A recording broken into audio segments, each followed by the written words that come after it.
ሰላም ጤና ይስጥልኝ የተከበራችሁ የተወደዳችሁ ውድ የቻናሌ ቤተሰቦች እንዴት አላችሁ? ለሰዓቱ እንደደረሰኝ መረጃ ወደ እናንተ አቀርባለሁ። በአማራ ክልል ራሳቸውን የሚያጠፉ ሰዎች ቁጥር እየጨመረ መምጣቱን ነዋሪዎች ተናገሩ። በአማራ ክልል አንዳንድ አካባቢዎች ራሳቸውን የሚያጠፉ ሰዎች ቁጥር እየጨመረ መምጣቱን ነዋሪዎችና የሕክምና ባለሙያዎች መናገራቸውን ዶይቼ ቬለ ዘግቧል። ራስን ለማጥፋት የአእምሮ ሕክምና ቅጽበታዊ አጋጣሚዎች ምክንያቶች መሆናቸውም ተገልጿል።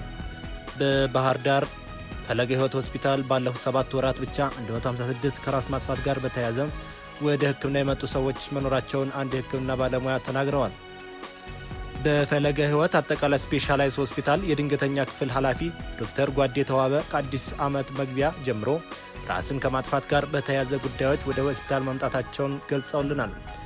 ከታካሚዎች መካከልም ብዙዎቹ ከተጎዱ በኋላ ወደ ተቋሙ በመድረሳቸው ሕይወታቸው ያለፈ መኖሩን አመላክተዋል።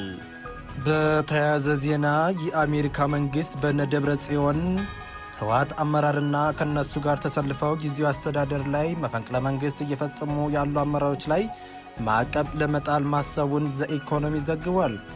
ከዚህም በተጨማሪ በኢትዮጵያና በኤርትራ መካከል ግጭት ለመቀስቀስና ቀጠናውን ለማተራመስ እቅድ እንዳላቸውም አስታውሷል።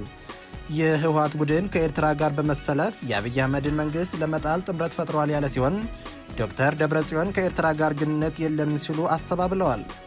ኢትዮጵያ በቀይ ባህር የባህር ኃይል መገንባት እንደምትፈልግ የታወቀ ቢሆንም ከኤርትራ ጋር ወደ ጦርነት ከተገባ ትግራይም የጦርነቱ አካል መሆኗ አይቀርም ሲል ዘግቧል። አዳዲስና ትኩስ መረጃ እንዲደርሳችሁ ቻናሉን ሰብስክራይብ፣ ላይክ፣ ሼር ማድረግ አይርሱ።